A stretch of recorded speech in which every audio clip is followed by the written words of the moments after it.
السلام عليكم ورحمة الله وبركاته. الحمد لله نحمده ونستعينه ونستغفره ونعوذ بالله من شرور أنفسنا ومن سيئات أعمالنا. من يهده الله فلا مضل له ومن يضلل فلا هادي له. وأشهد أن لا إله إلا الله وحده لا شريك له وأشهد أن محمدا عبده ورسوله. أما بعد. கண்ணியத்திற்குரிய எல்லாம் வல்ல அல்லாஹ்வின் நல்லடியார்களே, அருமை பெரியோர்களே, தாய்மார்களே, சகோதர சகோதரிகளே, ஏக இறைவனின் அளப்பெரும் கிருபையினால் அவரது மார்க்கத்தை அறிந்து கொள்ள வேண்டும் என்ற பேர் ஆர்வத்தோடு ஏற்பாடு செய்யப்பட்டிருக்கிற இந்த பொதுக்கூட்ட நிகழ்ச்சியில் வணக்கத்திற்குரியவன் யார் என்கிற தலைப்பினை எனக்கு வழங்கியிருக்கிறார்கள். முஸ்லிம்கள் பெருவாரியாக கூடியிருக்கிற ஒரு கூட்டத்தில் வணக்கத்திற்குரியவன் யார் என்கிற தலைப்பில் பேசப்படுகிற உரை என்பது, அந்த தலைப்பு என்பது ஒரு தேவையற்ற தலைப்பு என்றுதான் நாம் அனைவரும் விளங்கி வைத்திருக்கிறோம். ஏனெனில் முஸ்லிம்களை பொறுத்தவரை முஸ்லிம் சமூகத்தின் சிறு குழந்தைகள் கூட 4 வயது 5 வயது 6 வயது நிரம்பி இருக்கிற குழந்தைகளிடம் கேட்டால் கூட வணக்கத்திற்குரியவன் யார் என்கிற கேள்விக்கு அவர்கள் பதிலளித்து விடுவார்கள். நம் அனைவருடைய வீடுகளிலும் சிறு பிராயத்திலிருந்தே அது போதிக்கப்பட்டு கொண்டே வருகிறது.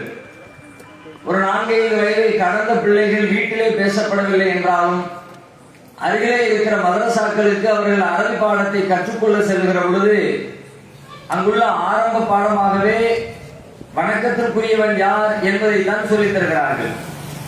இஸ்லாமிய மார்க்கத்தின் அடிப்படை மந்திர சொல்லாக கொள்கை பிரகடனமாக திகழக்கூடிய லா இலாஹ இல்லல்லாஹ் என்கிற கொள்கை பிரகடனமும் வணக்கத்திற்குரியவன் யார் என்பதை தான் அழுத்தம் திருத்தமாக சொல்லிக் கொண்டிருக்கிறது. இப்படி வணக்கத்திற்குரியவன் யார் என்பதை திரும்ப திரும்ப சொல்லிக் கொண்டும் நினைவுபடுத்திக் கொண்டும் அதை பேசிக்கொண்டும் உரையாடி கொண்டும் இருக்கிற ஒரு சமூகத்தின் மக்களை கூட்டி வைத்துக் கொண்டு வணக்கத்திற்குரியவன் யார் என்று பேச வேண்டிய தேவை என்ன வந்தது, அதற்கான அவசியம் என்ன நேர்ந்தது என்று சிந்திக்கிற பொழுது இந்த தலைப்பே ஒரு வினோதமானதாகத்தான் நமக்கு படுகிறது. ஆனால் நம்முடைய சமூகத்திற்கும் பேச்சளவிலே வணக்கத்திற்குரியவன் யார் என்பதை பற்றி சொல்லிக் கொண்டிருந்தாலும் அது குறித்த இன்னும் தெளிவில்லாத ஒரு நிலைமை தொடர்ந்து கொண்டிருப்பதை புரிய முடிகிறது. வணக்கத்திற்குரியவன் யார் என்று கேட்டால் நாம் அனைவரும் அனைத்து உலகங்களையும் படைத்து ஆளுகிற மனிதர்களை, விலங்குகளை, இன்னொரு சர்வ சக்திகள், சர்வ லோகங்களையும் படைத்தாளுகிற ஏக இறைவனாகிய அல்லாஹ்தான், கடவுளாகிய இறைவன் ஒருவன் மட்டும்தான் வணக்கத்திற்குரியவன்.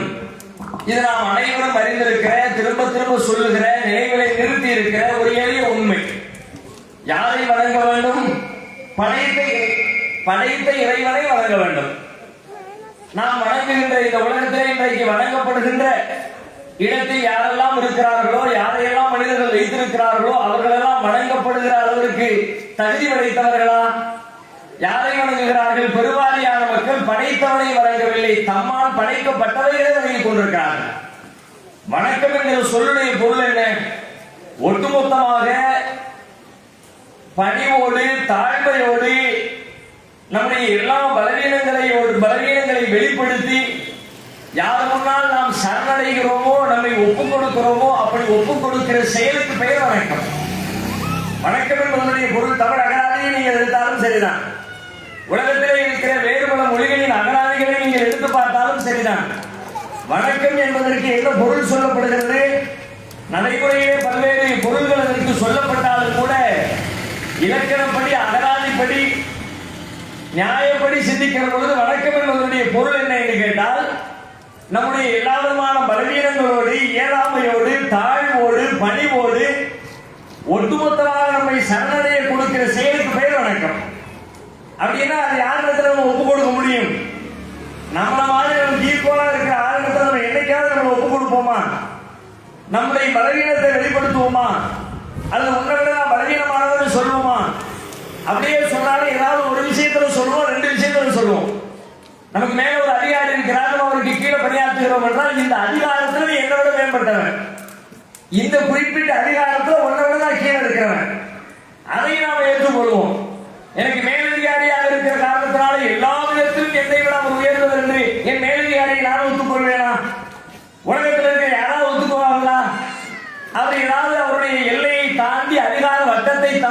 நம்மிடத்துல அதிகார துஷ்பிரயோகம் செய்ய ஆரம்பித்தால் நானும் மனுஷன் நீனும் மனுஷன் பேச ஆரம்பிச்சிருவோம்.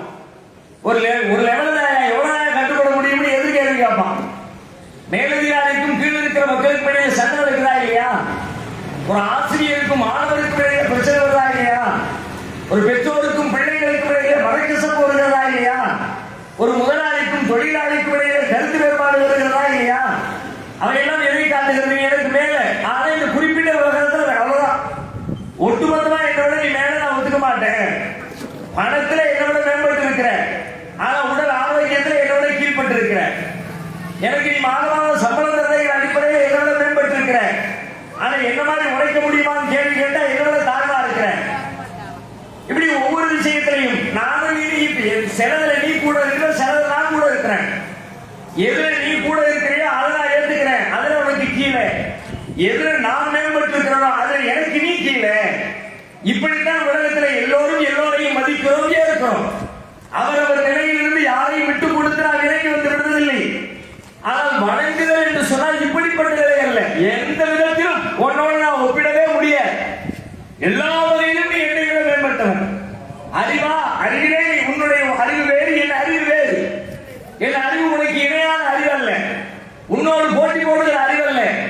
உன்னை விட அதில் பாதாளத்திலே கிடைக்கிற அறிவு. நீ எங்கோ கோபுரத்திலே இருக்கிறாய், நான் உன்னோடு அறிவிலே ஒப்பிட முடியாத இடத்திலே நான் இருக்கிறேன் என்ற அறிவை எடுத்து ஒப்பிடுவதை போல ஆற்றலை எடுத்தால், சிந்தனை எடுத்தால், திறனை எடுத்தால், எதை எடுத்தால் உனக்கு எனக்கு என்ன செஞ்சாலும் ஒட்டவே ஒட்டான்.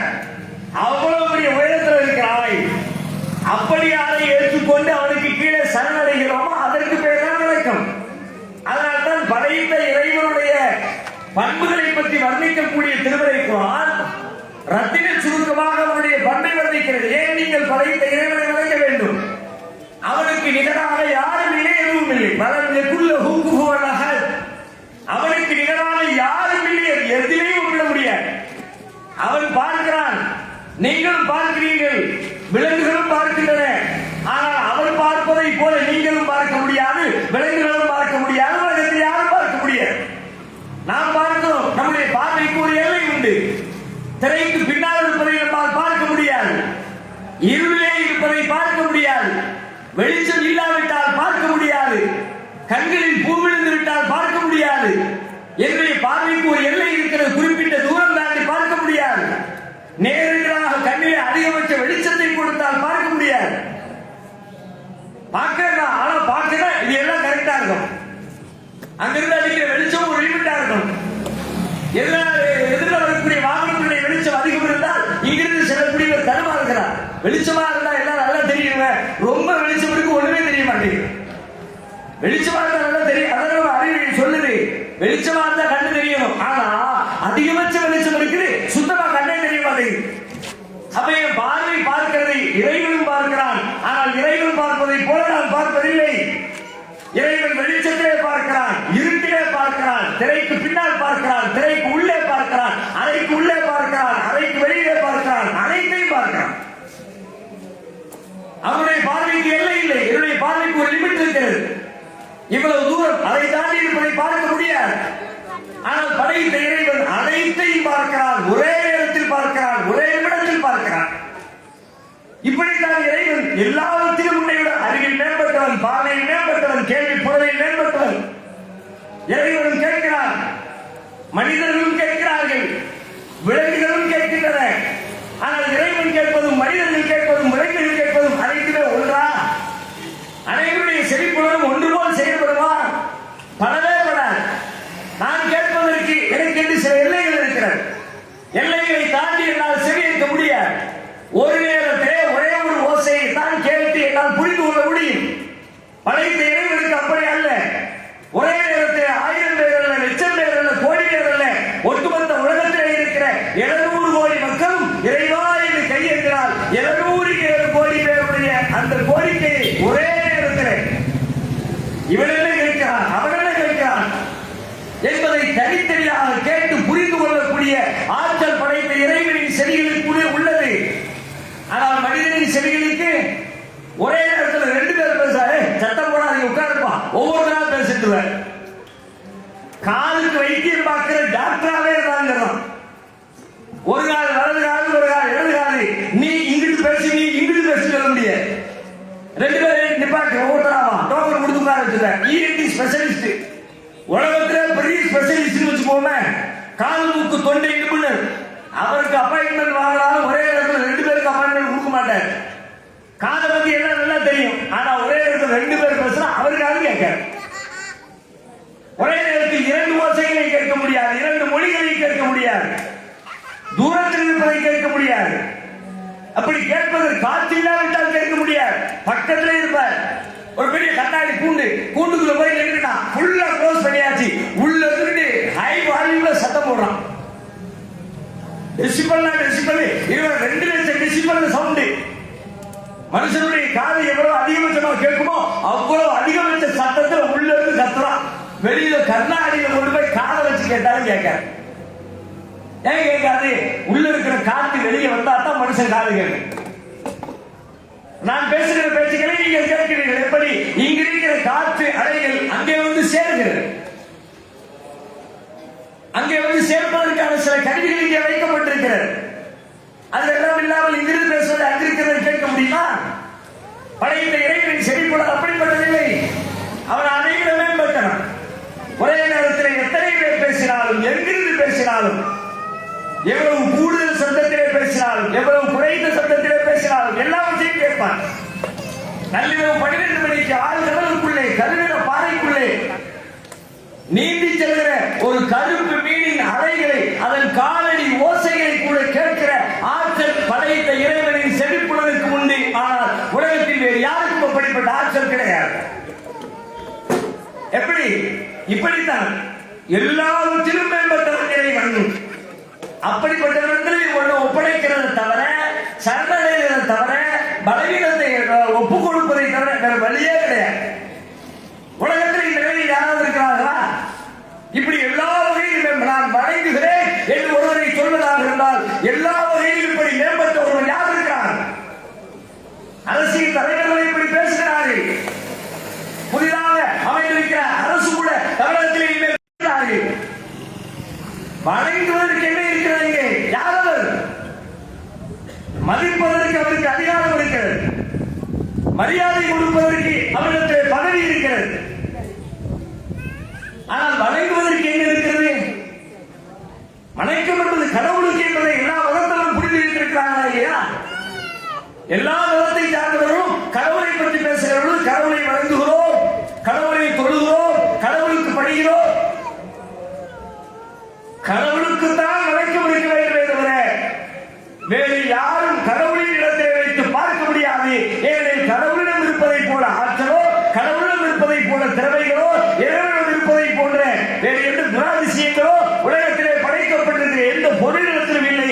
எனவே படைத்த இறைவனை மட்டுமே வணங்க வேண்டும். இறைவன் அல்லாத வேறு எதையும் வணங்கக்கூடாது. சூரியனை வணங்குகிறார்கள், வணங்க முடியாது, வணங்க கூடாது.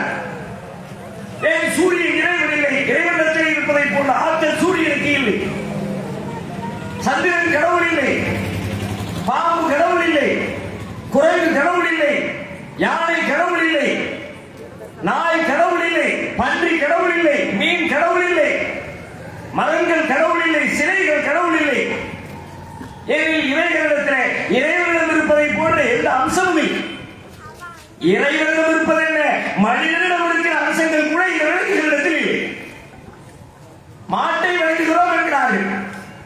இது யாரையும் குறை சொல்ல, இழிவுபடுத்த, முஸ்லிம்களை பெருமைப்படுத்த பேசுகிற பேச்சு அல்ல. அறிவு கண்கொண்டு உங்களின் வழிபாட்டை நீங்கள் சிந்தித்துக் கொள்வதற்காக எழுப்பப்படுகிற கேள்வி. சிந்தித்து சிந்தனை உடையவர்கள் இது சரி என்று நினைத்தால் ஏற்றுக்கொள்ளட்டும், தவறு என்று சொன்னால் மறுத்துவிடட்டும். ஒரு மாட்டை புனிதம் என்று வணங்கி வழிபட்டு மாற்றத்தில் கோரிக்கை வைக்கிறார்களே, மாடு என்ன செய்யும்? மாடுக்கு என்ன அதிகாரம் இருக்கிறது? மாடு என்ற தெய்வமா? மாடு என்ற நம்மை படைத்ததா? நம்மை போன்று அறிவு இருக்கிறதா? நம்மை போன்று செயல்படக்கூடிய திறன் இருக்கிறதா? ஒண்ணு கிடையாது. நம்ம நினைச்சுனா ஓடுது, நம்ம அழுத்தா சாவுது, நம்ம தின்னா வயிற்றுல போய் செரிமானம் ஆகுது.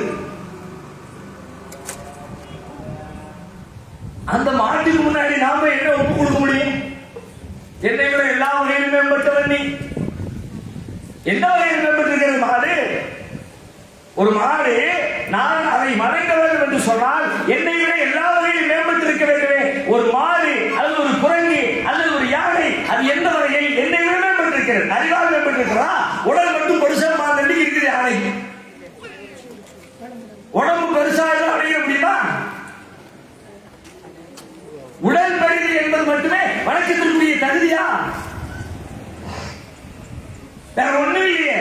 அவ்வளவு பெரிய உடம்பு இருக்குது. ஆனா நான் கையில் வச்சிருக்கிற தார் குச்சிக்கு பயந்து என் பின்னாடி வருது.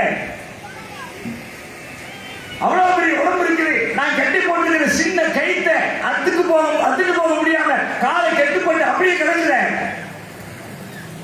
இதை இழுத்தா அந்துரும் என்கிற அறிவு கூட இல்லாமல் அதிலே மாட்டிக்கு நிக்கிற. யாரும் நினைச்சதுன்னா கட்டி போட்டிருக்கிற கைத்தை ஓங்கி ஒரு சுண்டு சுண்டுன்னு வச்சுங்க, கையில அந்து போயிடும். அப்படி அருந்து போக செய்தா உதவி விட்டுட்டு ஓடிடுறா. 99.9% எல்லா யாரையும் கைத்துல கட்டி போட்டு கட்டி போட்ட இடத்துல கிடக்கு. அதுக்கு தெரியல இது ஒரு இழுப்பு இழுத்தா இது பிஞ்சு போயிருக்கிற அறிவு கூட இல்லை. சராசரியாக ஒரு சின்ன குழந்தைக்கு இருக்கிற ஒரு ஞானம் கூட இல்லாத ஒரு யானை நான் எப்படி வணங்க முடியும்? ஆதாரமா ஆடு அப்படின்னு நான் பயிற்சி கொடுத்த அடிப்படையில் வித்தை காட்டுகிறது குரங்கு. குரங்கை மனிதன் வணங்குகிறான். எந்த வகையில் குரங்கு மேம்பட்டிருக்கிறது? என்னை போல சம்பாதிக்கிறதா? என்னை போல சிந்திக்கிறதா? எந்த வகையில் என்னோடு ஒப்பிடவே தகுதி இல்லாத ஒன்று படைத்த இறைவனோடு எப்படி அதை ஒப்பிட முடியும்? நெருப்பை வணங்குகிறார்கள். நெருப்பு தான் எல்லாவற்றிற்கும் சாட்சி என்று திருமண வீடுகளில் நெருப்பு பற்ற வைக்கப்படுகிறது, வணங்கப்படுகிறது, தொட்டு கும்பிடப்படுகிறது. கடவுளுக்கு தீப ஆராதனை என்கிற பெயரால் வழிபாடு செய்யப்படுகிறது. நெருப்பு எப்படிப்பட்ட அந்த நெருப்புக்கு அறிவு இருக்கிறதா? ஆற்றல் இருக்கிறதா? நெருப்பை நான் கட்டுப்படுத்துகிறேன். நான் திருப்தியிலிருந்து நெருப்பை கூட்டுகிறேன், குறைக்கிறேன். அப்படியானால் நெருப்பை விட நான் தானே பெரியவன். நெருப்பு பெரியது நான் வழிபடுகிறேன். உண்மையில் அது பெரியதாக இருந்தால் என்னை அது ஆட்டி படைக்க வேண்டும். ஆனால் அதனை நான் ஆட்டி படைக்கிறேன். நெருப்புல சிம்மல வைக்கிறாங்கன்னா அப்படியே குறைச்சு வச்சா குறைய எரியுது, கொஞ்சம் கூட்டி வச்சா நிறைய எரியுது. என் கண்ட்ரோல்ல இருக்கு. காற்றை விளங்குகிறார்கள் வாயு பகவான் என்கிற பெயராக. சுவிட்ச போட்டா ஓடுது, அவசரம் நிக்குது. என் கண்ட்ரோல்ல இருக்குது காற்று, ஃபேன். மழையை வணங்குகிறார்கள் வர்ண பகவான் என்கிற பெயரால். மழை நீரை முறைப்படுத்திவிட்டால் வாய்க்காலில் ஓடுகிறது, என் தேவைக்கு பயன்படுகிறது. அதை எப்படி கடவுளாக முடியும்? மழை வந்து எல்லாத்தையும் அழிச்சிடுத. ஆமா, நீ மழை இருக்க வேண்டிய இடத்துல நீ போய் இருந்ததுனால அழிச்சு, அவ்வளவுதான். நீ இடத்த மாத்தி பாரு, அது எப்படி ஒண்ணு அழிக்கிறது பார்ப்போம். சென்னையில பெருமளவு வந்து இவ்வளவு பேர் சாவலையா? செத்தாங்க, ஏன் செத்தாங்க? சாகல, பெரிய சிக்கலுக்கு ஆளானாங்க. ஏன் ஆளானாங்க? வேற ஒன்றும் கிடையாது. அந்த தண்ணி இருக்க வேண்டிய இடத்துல நீ போய் வீட்டை எழுதி உட்கார்ந்துட்ட, அதனால அது வந்து அந்த இடத்துல உட்கார்ந்து ஒரு இடத்துல இருந்துச்சு, அவ்வளவு. அப்ப வணக்கத்திற்குரியவர் என்று சொல்லி ஒருவரை தேர்ந்தெடுத்து நாம் வணங்க வேண்டும் என்றால் அது சொல்லாக இருந்தாலும் செயலாக இருந்தாலும் வழிபாடாக இருந்தாலும் அனைத்து வகையிலும் நான் என்னை முழுமையாக என் பலவீனத்தோடு என் தாழ்வோடு என் பணிவோடு சரணடைந்து என்னை ஒப்புக் கொடுக்கிற இடத்திலே ஒருவரை வைக்க வேண்டும் என்று சொன்னால் எல்லா விதத்திலும் என்னை விட மேம்பட்டிருக்கிற படைத்த கடவுளை தவிர, இறைவனை தவிர வேறு யாரையும் மனிதன் வணங்க கூடாது, வணங்குவது நியாயமில்லை என்பதை புரிந்து கொள்ள வேண்டும். ஆனால் இன்றைக்கு முஸ்லிம்களாகி நம்மளத்திலே பேச வேண்டிய தேவை என்ன? படைத்த இறைவனை தான் வணங்க வேண்டுமா என்கிற கேள்வியில் முஸ்லிம்களுக்கு இடையே சந்தேகம் இருக்கிறதா? யாராவது டவுட் கிளப்புறாங்களா? எந்த டவுட்டும் இல்லை. எல்லாரும் தெளிவா இருக்கிறாங்க. இறைவனை தான் வணங்கணும், இறைவனை தவிர யாரும் வணங்க கூடாது, இறைவனை தவிர யாரும் வணங்க பெரிய பாவம், இறைவனை ஏற்றுக்கொள்ள மாட்டான், எல்லா முஸ்லிமும் சொல்றோம். ஆனால் கவனிக்க வேண்டிய சிக்கல் என்ன இருக்கிறது என்று கேட்டால், வணக்கத்திற்குரியவன் படைத்த இறைவன் என்பதை நாவால் சொல்லுகிற, வார்த்தைகளால் மொழிகிற, கூட்டங்களில் பேசுகிற, பிறருக்கு உபதேசிக்கிற, முஸ்லிம்களில் கணிசமான மக்கள் இன்றைக்கு அந்த வணக்கம் என்றால் எது என்பதை தெரியாமல், எது எல்லாம் வணக்கத்தின் பட்டியலுக்குள் வருகிறது என்பதை புரியாமல் படைத்த இறைவனிடத்திலே இறைவனை வணங்குவதைப் போல இறைவன் அல்லாத பலவற்றை இன்றைக்கு உலகத்திலே வழங்கிக் கொண்டிருக்கிறார்கள். அதுதான் இப்ப நம்ம விவாதிக்க வேண்டிய முக்கியமான பிரச்சனை.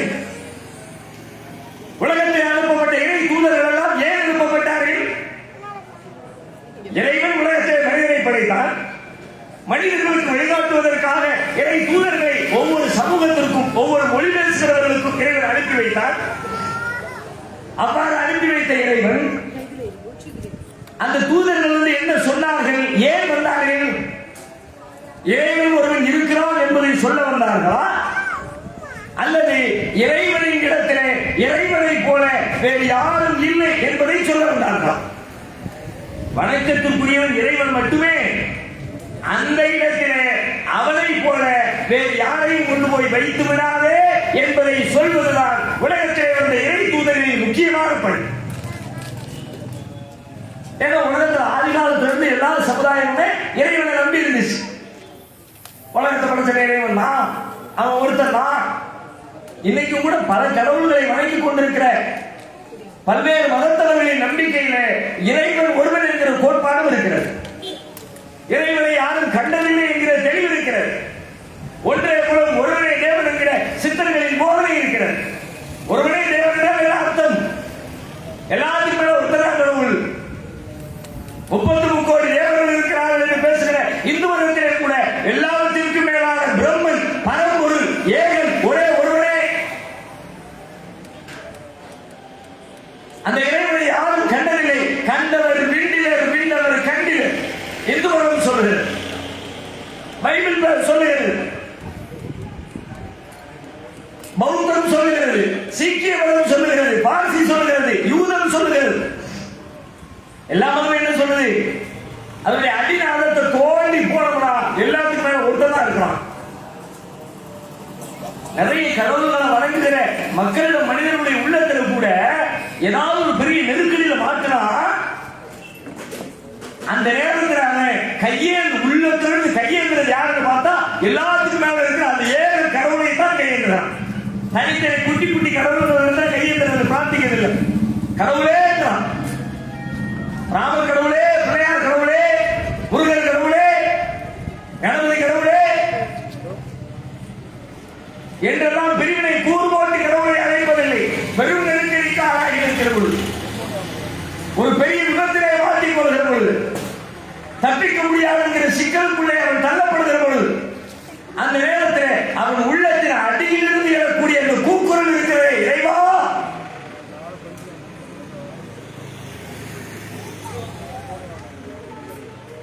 ஆதி மனிதனிலிருந்து இன்றைக்கு வரைக்கும் எல்லா சமூகத்திலும் ஒரு இறைவன் தான் உலகத்தை படைத்த இறைவன் இருக்கிறான் என்கிற தத்துவம், அந்த சிந்தனை எல்லா மக்களிடமும் இருக்கிறது. அதனால்தான் உலகத்திற்கு அனுப்பப்பட்ட இறைவனின் தூதர்கள் இறைவன் ஒருவன் இருக்கிறான் என்பதை சொல்லிக் கொடுப்பதை விட இறைவன் ஒருவன் மட்டுமே வணக்கத்திற்கு தகுதியானவன், அவனுடைய இடத்திலே யாரையும் வணங்கிவிடாதே என்பதை சொல்வதுதான் எல்லா இறை தூதர்களின் முக்கியமான பணியாக இருந்தது. ஒவ்வொரு நபிமார்களுடைய பிரச்சாரத்தையும் குர்ஆன் பேசுகிறது.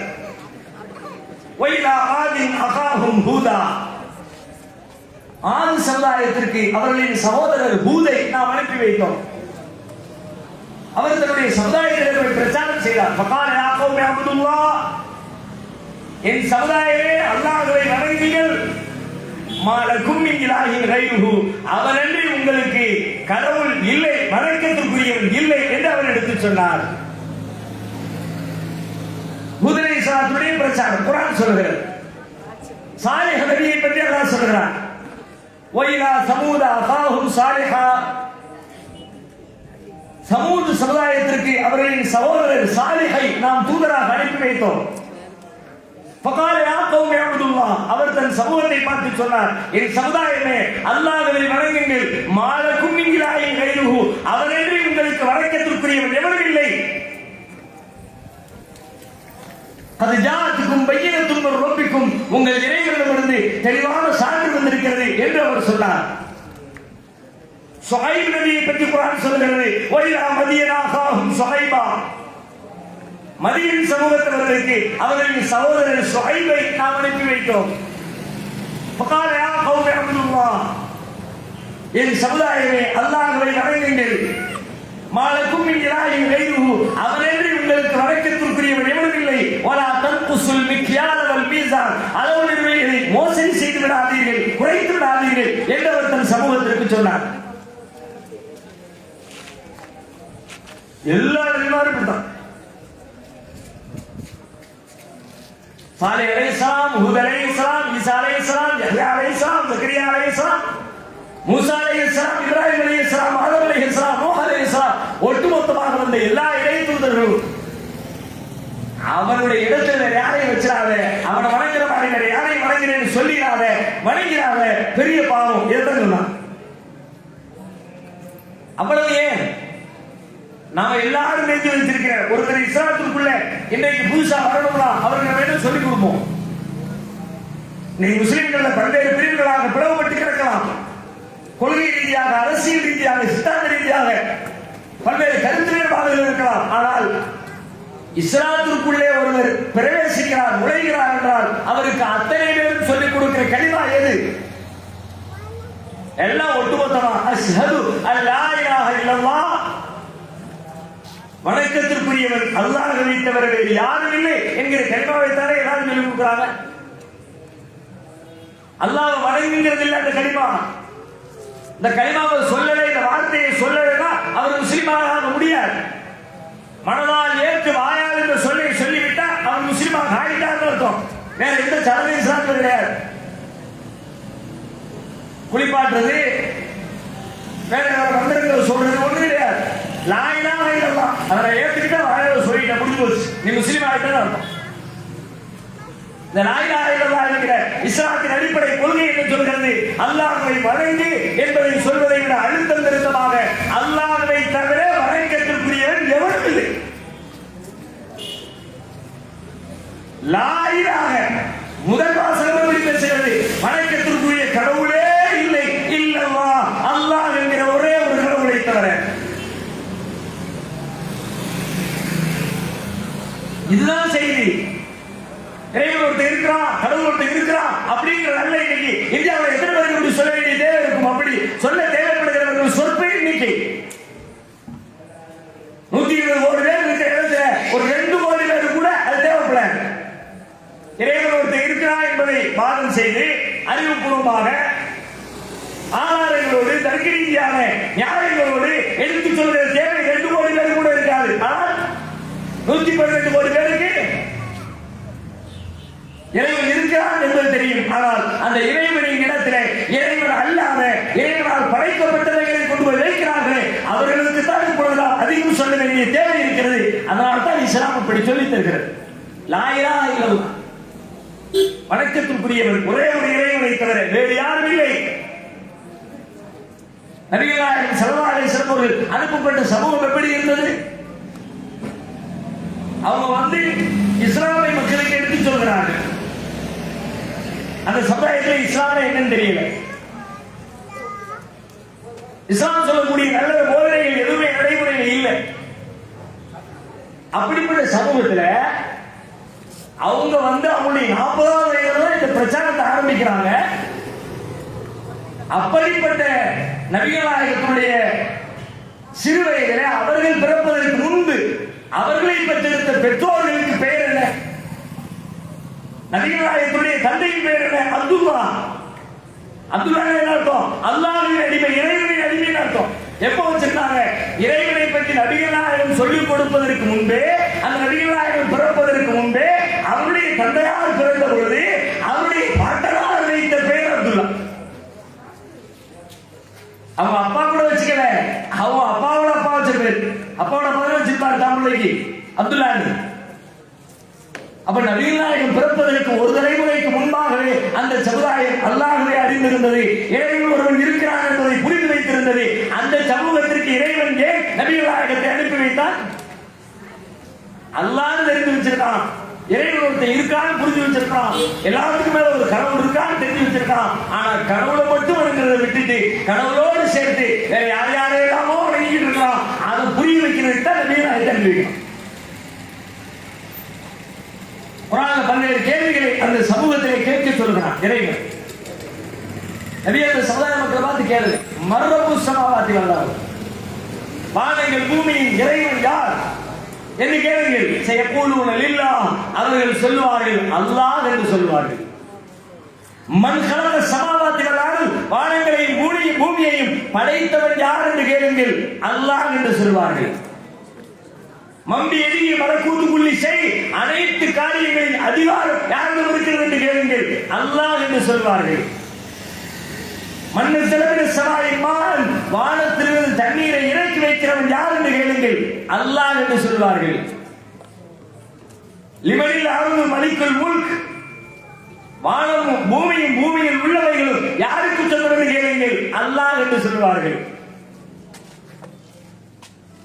யாரு எந்த சமுதாயத்தில் சீர்திருத்தம் செய்வதற்காக வேண்டி நபிகள் நாயகம் வந்தாங்களோ, அவங்க சீர்திருத்தம் செய்வதற்கு முன்னாடியே அந்த சமுதாயம் தெளிவா இருந்துச்சு. அல்லாஹ் தான் எல்லாத்தையும் படைச்சான், அவன் தான் எல்லாத்துக்கும் உணவளிக்கிறான், அவன் தான் மழையை புரிய வைக்கிறான், அவன் தான் எல்லாத்தையும் பாதுகாக்கிறான், அவன் தான் எல்லாத்துக்கும் சாப்பாடு கொடுக்கிறான், அவங்க தான் எல்லா அதிகாரமும் இருக்குது, அவன் தான் படைத்த இறைவன் என்கிற தெளிவு இருந்தது.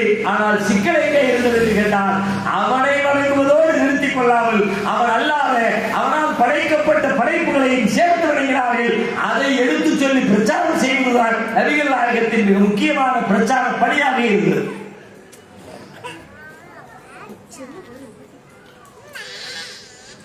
அந்த பிரச்சாரத்தை தான் இன்னைக்கு ஏற்றுக்கொண்டவர்களான முஸ்லிம்கள்.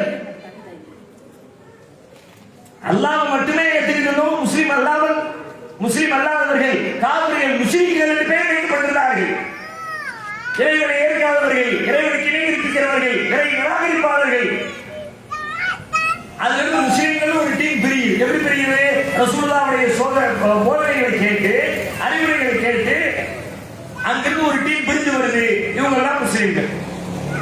அப்ப அவங்களுக்கு உங்களுக்கு வேறுபாடு என்ன? அவங்க அல்லாஹ்வை தவிர மற்றவரை வணங்குவாங்க, ஆனா இவங்க அல்லாஹ்வை தவிர யாரையும் வணங்க மாட்டாங்க. ரெண்டு பேரும் அல்லாஹ் வணங்குவாங்க, ரெண்டு பேரும் அல்லாஹ்வை வணங்குவது இருக்கும். ஆனால் அல்லாஹ்வை மட்டுமே முஸ்லிம்கள் வணங்குவார்கள். முஸ்லிம் அல்லாதவர்கள் அல்லாஹ்வையும் அல்லாதவர்களையும் சேர்த்து வணங்குவார்கள். அந்த பாரம்பரியம் தான் நம்ம நபிகள் நாயகத்துடைய போதனைகளை ஏற்று யாரெல்லாம் முஸ்லிம்களாக மாறினார்களோ அவர்களுடைய வாரிசுகள், அவர்களுடைய கொள்கை வாரிசுகள். அதே போல இந்த பூமியிலே இந்த நாட்டிலே வாழ்ந்து கொண்டிருந்த ஏராளமான மக்கள், ஒரு கடவுள் இருக்கிறார் என்கிற நம்பிக்கையில் இருந்த மக்கள் நபிகள் நாயகத்தின் கொள்கையை ஏற்று, பிரச்சாரத்தை ஏற்று தங்களை முஸ்லிம்களாக மாற்றிக் கொண்டார்கள் என்று சொன்னால் அவருடைய பொருள் என்ன? இறைவனை தவிர யாரையும் இவர்கள் வழங்க மாட்டார்கள் என்று அர்த்தம். ஆனால் இன்றைய முஸ்லிம்கள் அப்படி இருக்கிறார்களா? எப்படி? அல்லாஹ்வை மட்டும்தான் வணங்கணும், அவனை தவிர யாரையும் வணங்க மாட்டோம் என்கிற தெளிவோடு இருக்கிறார்களா? அல்லாஹ்வை வணங்குகிறார்கள்.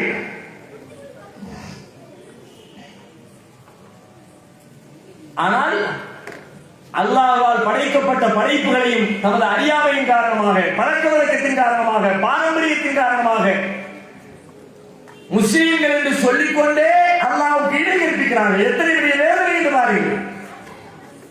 முஸ்லிம் என்று சொன்னாலே அல்லாஹ்வை தவிர வேற யாரையும் வணங்க மாட்டேன், அவனுக்கு ஈக்குவலா அவனுக்கு நிகரா யாரையும் வைக்க மாட்டேன்னு சொன்னா தான் முஸ்லிம். அப்படிதான் இந்த பிரிவினையே ஏற்பட்டுச்சு. முஸ்லிம்கள் முஸ்லிம் அல்லாதவர்கள் என்கிற வேறுபாடு அப்படித்தான் உண்டாச்சு. அது வரைக்கும் எல்லாரும் எல்லாத்துக்கும் மேல ஒரு கடவுள் இருக்கிறாங்கிற வழிபாடு இருந்துச்சு. ஆனா அந்த இறைவனை மட்டும்தான் வணங்குவோம், அவனை தவிர வேற யாரையும் வணங்க மாட்டோம் பிரிஞ்சு வருது முஸ்லிம்கள். நபிகள் நாயகத்தின் போதனைகளை சரிவர கடைபிடிக்காமல், தம் வாழ்க்கையிலே சிந்தித்து பின்பற்றாமல், குர்ஆனையும் நபிகள் நாயகத்தின் போதனைகளையும் விட்டு கொஞ்சம் கொஞ்சமாக வெளியேறி இன்றைக்கு முஸ்லிம் என்று சொல்லிக்கொண்டே இஸ்லாத்தின் அடிப்படை கோட்பாடுகளுக்கு எதிராக படைத்த இறைவனுக்கு இணை கற்பிக்கிற, அவனுக்கு நிகராக மற்றவர்களை வணங்குகிற வழிபாடுகளை முஸ்லிம்களே செய்து கொண்டிருக்கிறார்கள். பல வடிவங்களில் எப்படி ஊருக்கு ஊர் கட்டப்பட்டிருக்கிற தர்காக்கள் அதற்கு ஒரு சாட்சி. முஸ்லிம் அல்லாதவர்களை கேட்டா சொல்லுவாங்க, நாங்க கோவிலுக்கும் போவோம், தர்காவுக்கும் போவோம். அப்படின்னா என்ன அர்த்தம்? கோவில் என்பது இந்துக்களின் வழிபாட்டு தலம், தர்கா என்பது முஸ்லிம்களின் வழிபாட்டு தலம். அப்படிதான் நினைக்கிறாங்க. அதனாலதான் ரெண்டையும் கம்பேர் பண்ணி தர்காவுக்கும் போவோம், நாகூர் தர்காவுக்கு போயிட்டு வருவோம், அஜ்மீர் தர்காவுக்கே நாங்கள் போயிட்டு வந்திருக்கிறோம் என்று பேசக்கூடிய இந்து மக்களும் உண்டு. அவங்க பார்வையில நாம எல்லா மதத்தையும் சமமா மதிக்கிறோம், எல்லா கடவுளையும் வணங்குறோம் அப்படிங்கிற அர்த்தத்தில் பேசுகிறார்கள். ஆனால் இஸ்லாமுக்கும் இஸ்லாமிய மார்க்கத்திற்கும் இந்த தர்காவிற்கும் சம்மதம் உண்டா? இஸ்லாமிய தர்காவை ஏற்றுக்கொள்கிறார். தர்காவிலே இறந்தவர்களை அடக்கம் செய்து அங்கு எழுப்பப்பட்டிருக்கிற கட்டிடத்திற்கு பெயர் தர்கா. அங்கு சென்று என்ன செய்யப்படுகிறது? அங்கே வழிபாடுகள் நடக்கிறது, பிரார்த்தனைகள் நடக்கிறது, கையேந்தி பிரார்த்திக்கிறார்கள். செத்துவிட்ட ஒரு மனிதனிடத்திலே 50 வருடத்திற்கு 100 வருடத்திற்கு 500 வருடத்திற்கு முன்னால் உலகத்திலே வாழ்ந்து நம்மை போலவே வாழ்ந்து மரணித்து விட்ட ஒரு மனிதரை அடக்கம் செய்துவிட்டு அந்த அடக்க ஸ்தலத்திலே போய் நின்று கொண்டு அவுலியாக்களே, நாதாக்களே, பாபாக்களே, முஹ்யிதீன் அப்துல் காதிர் ஜீலானியே, நீங்களா என் பிள்ளைக்கு ஒரு நல்ல வரனை பார்த்து முடிச்சு தரணும். அந்த காலத்து matrimony.com பொழுது மாப்பிள்ளை கொண்டு பார்க்கிறது தர்கா. அப்பவே மகப்பேறு மருத்துவர் யாரா? அதுவும் தர்கா. நீங்க தான் என் புள்ள வயிற்றுல ஒரு புழு பூச்சி உண்டாகாம இருக்குது, உங்களுக்கு நான் நேர்த்து செஞ்சு 40 பேருக்கு சோறு போடுறேன், ஏதாவது ஒரு பிள்ளைய உண்டாக்கி கொடுங்க. நோய்களில் ஆட்பட்டவர்களுக்கு நோய்களை நீக்குவதற்கு தர்காக்களில் போய் நமக்கெல்லாம் தெரியும் ஏற்பாடு தர்கா ரொம்ப பிரபலமான தர்கா. 40க்கு மேற்பட்ட மனநோயாளிகள் தீயிலே எரிந்து கருகி செத்தார்கள். எப்படி? ஒட்டுமொத்தமாக தர்காவிலே வந்து 40 மனநோயாளிகள் எப்படி சேர்ந்தார்கள்? இந்த பைத்தியங்களை, மனநோயாளிகளை தர்காக்களில் அடக்கம் செய்யப்பட்டிருக்கிற அவுலியா, அந்த இறந்து போன மனிதர் நம்முடைய பிள்ளைகளுடைய நோயை குணமாக்கி விடுவார், அவருடைய புத்தியை நல்ல முறையை ஆக்கி தந்து விடுவார் என்ற நம்பிக்கையில ஏராளமான பேர் கொண்டு போய் அங்கே கட்டி போட்டிருந்தார்கள். சங்கிலியால் கட்டப்பட்ட அந்த ஜீவன்கள்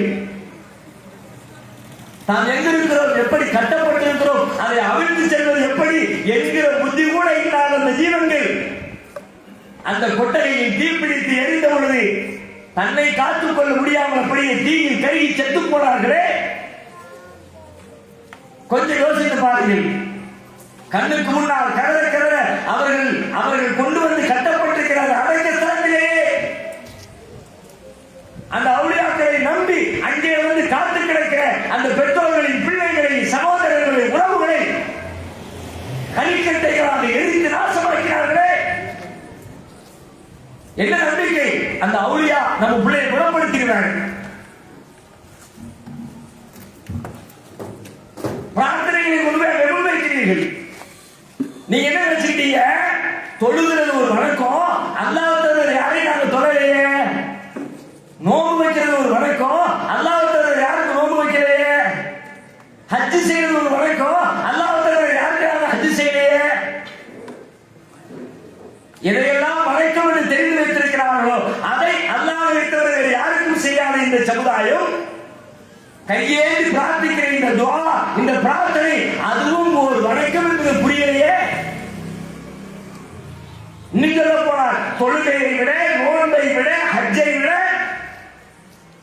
வணக்கத்திலே மிகச்சிறந்த வணக்கம் எது என்றால் கையேந்தி பிரார்த்திக்கிறோமே, துஆ செய்கிறோமே, இறைவா என் கஷ்டங்களை நீக்கிவிடு என்று கண்ணீர் விட்டு கதறி மல்கி நம் கோரிக்கைகளை முன்வைக்கிறோமே, அதுதான் ஆகச்சிறந்த வணக்கம்.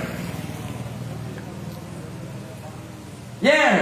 நம்முடைய எல்லா பலவீனத்தையும் ஒப்பு கொடுக்கிற இடம் துஆ. நல்லா சிந்திச்சு பாருங்க. தொழுகையில் கூட நம்முடைய பலவீனங்கள் வெளிப்படாது. அல்லாஹ் நிக்க சொன்னா நிக்கிறோம், அல்ஹம்து சொன்னா ஓதுறோம், ருக்குல குனியறோம், சுப்ஹானல்லாஹி அலீம் சொல்றோம், சமிதாக்களை எந்திக்கிறோம், சஜிதாவுக்கு போறோம், அத்தஹியாத் ஓதுறோம், சலாம் கொடுக்கிறோம், முடிஞ்சு போயிடுது. நம்முடைய பலவீனங்களை வெளிப்படுத்துகிற எந்த அம்சமும் வெளிப்படையா தெரியல. ஆனா துஆவுல பலவீனத்தை எல்லாம் கொட்டுறேன். அல்லாஹ் என்ன மன்னிச்சுடா இறைவா, நான் தெரியாம பாவம் பண்ணிட்டேன், இனிமே அந்த பக்கம் போக மாட்டேன், என்ன நீதான் காப்பாத்தணும், உன்னை விட்டு ஆள் இல்லை, நான் யார்கிட்ட போய் கையெழுத்துவேன், நீயே எனக்கு ரிஸ்க் கொடு, நீயே எனக்கு வாழ்க்கை கொடு அப்படின்னு தன்னுடைய ஏழாவது எல்லாம் சொல்லி சொல்லி சொல்லி கதறி கையேந்துகிற இடம் துஆ செய்வது, பிரார்த்தனை செய்வது. மற்ற எல்லா வழிபாடுகளை விட துஆ தான் ஆகச் சிறந்த வணக்கம். அதனால தான் நபிகள் நாயகம் ஸல்லல்லாஹு அலைஹி வஸல்லம் அவர்கள் சொன்னார்கள், அத்-துஆஉ ஹுவல் இபாதா, துஆ இருக்கிறதே, பிரார்த்தனை இருக்கிறதே, அதுதான் வணக்கம். அதுக்காண்டி மற்றதெல்லாம் வணக்கம் இல்லைன்னு அர்த்தம் இல்லை. நோம்போ ஹஜ்ஜோ அதெல்லாம் வணக்கம் இல்லையான்னு அர்த்தம் இல்லை, வணக்கம் தான். ஆனா அதையெல்லாம் விட மிக தெளிவாக வெளிப்படையாக தெரிகிற ஒரு அற்புதமான வணக்கம் துஆ. இத வணக்கம்னு தெரியலையே, நீங்க என்ன நினைக்கிறீங்க? ஏதோ கஷ்டத்தை சொல்லி பக்கத்து வீட்டில் இருக்க பழைய போய் கையேற்றுற மாதிரி, தன்னுடைய ஆசிக்கிறவர்கள் பிச்சை எடுக்கிற மாதிரி, மற்ற மனிதர்களுக்கு போய் உதவி கேட்கிற மாதிரி கையேந்தி துவா செய்யணும். அதுவும் இது ஒண்ணு நினைச்சுக்கணும். அது வணக்கம்னு நினைக்கல. வணக்கம் என்று புரியாத காரணத்தினால் தர்காக்களை கட்டி வைத்து அங்கே போய் நின்று கையேந்தி அவளியாக்கிறே ஆனாக்கிறே நீங்க கஷ்டங்களை நீக்கி வைங்க, போக்கி வைங்க அப்படின்னு கையேந்திரீங்க. அதுதான் ஆகச்சிறந்த வணக்கம். எத்தனை பெரிய பாவத்தை அதை அறியாமல் சர்வ சாதாரணமாக கொஞ்சம் யோசிச்சு பாருங்க. ஒவ்வொரு நாளும் முஸ்லிம்கள் தொழுகையை எடுத்துக் கொள்ளுங்கள். திருமறை குர்ஆனில் அருளப்பட்டிருக்கிற ஆகச்சிறந்த அத்தியாயம் சூரத்துல் ஃபாத்திஹா. சூரா ஃபாத்திஹாவுக்கு உரிய இன்னொரு பெயர் என்ன? உம்முல் குர்ஆன், உம்முல் கிதாப், வேதத்தின் தாய். ஏன் அந்த பெயர் அந்த சூராவிற்கு, அந்த அத்தியாயத்திற்கு? ஒட்டுமொத்த வேதத்திலே என்ன சொல்லப்பட்டிருக்கிறோ அந்த எல்லா கருத்துக்களின் சாராம்சமும் 7 வசனங்களை கொண்டிருக்கிற சூரா ஃபாத்திஹாவுக்குள்ளே அடங்கி இருக்கிறது. மொத்த குர்ஆனை படிச்சு வரி வரியா விளங்கி சிந்திச்சு ஒரு மனுஷன் விளங்கினா எவ்வளவு அறிவு கிடைக்குமோ அவ்வளவு அறிவு, அவ்வளவு ஞானம், அவ்வளவு சிந்தனை, அவ்வளவு கட்டளை 7 வசனத்துக்குள்ள அடங்கி இருக்கு. அதனாலதான் அந்த அத்தியாயத்துக்கே ரசூலுல்லாஹி ஸல்லல்லாஹு அலைஹி வஸல்லம் உம்முல் கிதாப், வேதத்தின் தாய் அப்படின்னு பெயர் வச்சாங்க. அஸ்ஸபுல் மசானி, திரும்ப திரும்ப ஓதப்படுகிற 7 வசனம் என்று குர்ஆன் அதற்கு பெயர் சூட்டி இருக்கிறது.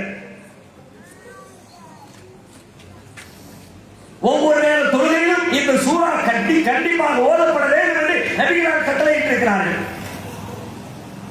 லா ஸலாத்த இல்லா பி ஃபாத்திஹத்தில் கிதாப், ஃபாத்திஹா சூரா இல்லாமல் தொழுகை என்பதே இல்லைன்னு சொல்லிட்டாங்க. எதை வேணாலும் மிஸ் பண்ணிடலாம், ஆனா ஃபாத்திஹா சூரா மிஸ் பண்ணா தொழுகை. துணை சூரா ஓதல தொழுகை அதை ஏற்றுக்குவான். அதை ஏற்றுல ஓதுற துவாவை விட்டுட்டு பெரிய குற்றம் வராது. ஆனா அல்ஹம்து சூரா ஓத கேட்கல, சும்மா தக்பீர் நின்றுட்டே இருந்த உன் தொழுகையே செல்லாதுட்டாங்க. அப்படி சொல்லப்பட்ட அந்த ஃபாத்திஹா சூரா ஒரு நாளைக்கு எத்தனை தடவை சொல்லப்படுகிறது? காலையிலிருந்து இரவு வரைக்கும் பாருங்க, யோசிச்சு பாருங்க எத்தனை தடவை ஓடுறோம். தொழுகையாளிகள் சுபஹ் தொழுகைக்கு போறோம், முன் சுன்னத் 2 ரக்காத்து,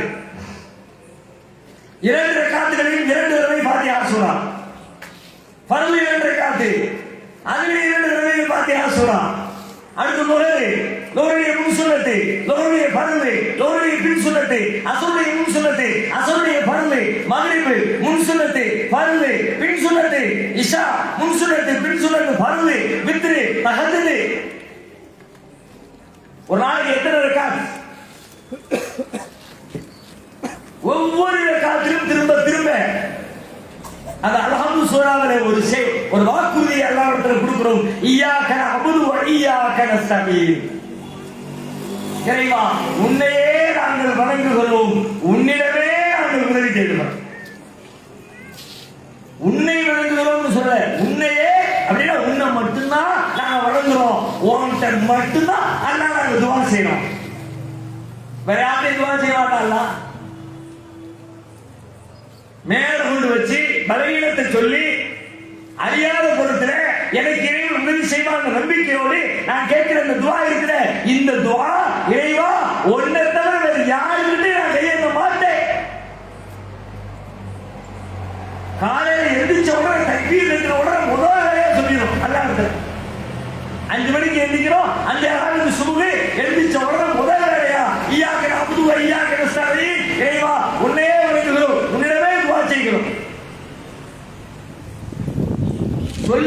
5 நிமிஷம் ஆகல. ஒரு துணை சுறாவதி ருக்குக்கு போய் சஜ்தாவுக்கு போய் திரும்ப எந்திரிச்சு வந்து நின்று ரெண்டாவது சொல்றோம் ஈயாக்க நஅபுது வ ஈயாக்க நஸ்தஈன். முன்சுனத் முடிஞ்ச 5 நிமிஷம் கேப்பு பருவ ஆரம்பிச்சிருந்து ஈயாக்க நஅபுது வ எல்லாரும் சேர்ந்து இமாம் சத்தமிட எல்லோரும் மௌன சாட்சிகளாக ஆமா ஈயாக்க நஅபுது வ ஈயாக்க நஸ்தஈன். ஒவ்வொரு ரக்காத்திலும் திரும்ப திரும்ப திரும்ப திரும்ப ஓன்ட்ட மட்டும்தான் அல்லாஹ் துஆ செய்வோம். ஒன்றை தவிர எவர்களுக்கு செய்ய மாட்டான் அல்லாஹ் அப்படின்னு அல்லாஹ் சொல்லவே அந்த வாக்குறுதி மீறுகிற நாம் அல்லாஹ்வை மட்டுப்படுத்தி இருக்கிறீர்களா? அவளியா கிட்ட கேட்கிறது என்ன தப்பு? கேட்கத்தாங்க செஞ்சோம். நாங்க வணங்கவா செஞ்சோம்? கேட்பதற்கு பேர் தான் வணங்குதல். ஒரு மனிதன் இன்னொரு மனிதனிடத்திலே கேட்பதற்கு பெயர் கேட்பது. ஆனால் அறியாத புறத்திலே இறைவன் உதவுவான் என்று செய்யப்படுகிற பிரார்த்தனைக்கு பெயர் கேட்பதல்ல. ஒரு மகப்பேறு மருத்துவரிடத்திலே போய் கேட்கிற உதவிக்கு பெயர் உதவி. அது ஒருவருக்கு ஒருவர் கேட்டுக் கொள்கிற உதவி, அது ஓகே. கண்ணுக்கு முன்னாடி ஒரு உதவி செய்வான், அவருடைய உதவியை நாம் பெறுவோம். டெஸ்ட் எடுப்பாரு, மாத்திரை தருவாரு, ஊசி போடுவாரு.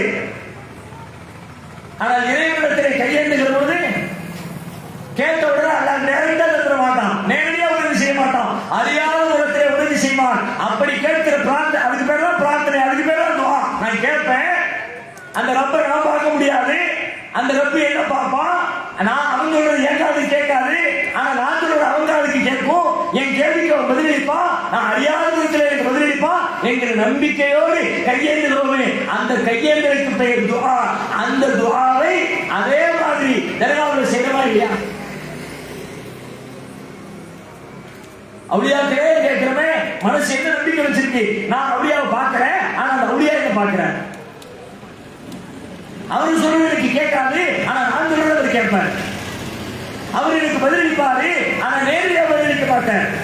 நான் அறியாத விதத்துல எப்படியாவது இருக்கு, நான் கேட்ட கோரிக்கையை நிறைவேற்றி வைப்பார் என்று நம்புகிற நம்பிக்கையில தான் போயிருந்த அவுலியாக்களே கையேந்துறீங்க. இது நியாயமா? ஒரு முஸ்லிம் செய்யலாமா? செய்ய முடியுமா? இதை செய்துவிட்டு உங்களை நீங்கள் முஸ்லிம் என்று சொல்ல முடியுமா? ஈயாக்க நஅபுது வ ஈயாக்க நஸ்தஈன் என்று அல்லாஹ்விடத்திலே நீங்கள் கொடுத்த வாக்குறுதிக்கு என்ன அர்த்தம்? யாரையும் குறை சொல்வதற்கல்ல இந்த மேடை. நாங்கள் புத்திசாலிகள், அறிவாளிகள், நீங்கள் அறிவற்ற மூடர்கள் என்று பிறரை இழிவுபடுத்துவதற்கு அல்ல இந்த பேச்சு. நீங்கள் நாங்கள் முஸ்லிம்கள் என்கிறோம். முஸ்லிம் என்றால் யார் என்று குர்ஆன் சொல்லுகிறது. அதை குறைந்தபட்சமாக நாம் கடைபிடிக்க வேண்டாமா? அதிகபட்சம் கடைபிடிக்க முடியாமல் போகலாம். இஸ்லாம் சொல்லுகிற அனைத்து நற்பண்புகளையும் செயல்படுத்த முடியாமல் போகலாம். தெருவிலே செல்லுகிற பொழுது தெருவிலே கிடைக்கிற இடம்பெறுகிற பொருட்களை அகற்றுவதும் ஒரு மூமினின் கடமை என்று நபிகளார் சொன்னார்கள். செய்ய முடியாமல் போகலாம், ஏழைகளுக்கு உதவ முடியாமல் போகலாம், அனாதைகளை பராமரிக்க முடியாமல் போகலாம், பசியோடு இருக்கிறவர்களுக்கு சாப்பாடு கொடுக்க முடியாமல் போகலாம். உபரியான எத்தனையோ நல்லறங்களை செய்ய முடியாமல் போகலாம். ஆனால் எதை செய்தால் நீங்கள் முஸ்லிம்கள், எதை செய்தால் நீங்கள் முஸ்லிம்கள் இல்லை என்று இஸ்லாம் சொல்றோம். குறைந்தபட்ச அந்த வரைமுறையை கூட நீங்கள் கடைபிடிக்காவிட்டால் நீங்கள் முஸ்லிம்கள் பட்டியலுக்குள்ளே வர முடியாத. நீங்க நம்புறீங்க, மறுபடியும் நம்புறீங்க, அல்லாஹ் நம்புறீங்க, அல்லாஹ்வுடைய சன்னிதானத்தில் நிற்போம் அப்படின்னு தெரிஞ்சுதான் டெய்லி போய் தொழுகிறீங்க, நோன்பு வைக்கிறீங்க, தர்மம் செய்றீங்க. ஆனால் அந்த தர்மங்கள், இந்த நோன்பு உங்களுக்கு பயனளிக்க வேண்டுமா இல்லையா? அந்த அக்கறையிலே பேசுகிறோம், ஆணவத்தில் பேசுற. நான் பெரியவன், அறிவாளி, நீ முட்டாளு என்பதற்கு அல்ல இந்த பேச்சு. நீங்கள் செய்கிற வழிபாடு, நாங்கள் செய்கிற வழிபாடு எங்களுக்கு பயன் தருவதை போல நீங்கள் செய்கிற வணக்கங்கள் உங்களுக்கு பயன் தர வேண்டும். வழிபாடுகளை செய்துவிட்டு அல்லாஹ்வுக்கு இணை கற்பிக்கிற காரியத்தை, அல்லாஹ்வுக்கு செய்ய வேண்டிய ஒரு வணக்கத்தை அவர் அல்லாஹ் ஒருவருக்கு செய்தால் உங்களின் வழிபாடுகளுக்கு எந்த பயனும் இல்லை என்று குர்ஆன் சொல்கிறது. எவ்வளவு அழகாக திருமறை குர்ஆன் பேசுகிறது என்று பாருங்கள். நபிமார்களை அல்லாஹ் பட்டியலிடுகிறார். நபி இப்ராஹிம் அலைஹிஸ்ஸலாம் அவருடைய ஏகத்துவ பிரச்சாரத்தை எல்லாம் சூரத்துல் அன்ஆமிலே சொல்லிக் கொண்டே வருகிறார். ஒரு இடத்துல அல்லாஹ் சொல்றான், வவஹப்னா லஹு இஸ்ஹாக வ யாக்கூப். இப்ராஹிமுக்கு இஸ்ஹாக்கையும் யாக்கூபையும் நாம் கொடுத்தோம். பிள்ளை இல்லாம இருந்த இப்ராஹிம் அலைஹிஸ்ஸலாத்துக்கு பிள்ளையை கொடுத்தோம்னு சொல்றான் அல்லாஹ். இஸ்ஹாக்கு பிள்ளையா கொடுத்தோம், இஸ்ஹாக்கு யாக்கூபு பிள்ளையா கொடுத்தோம்.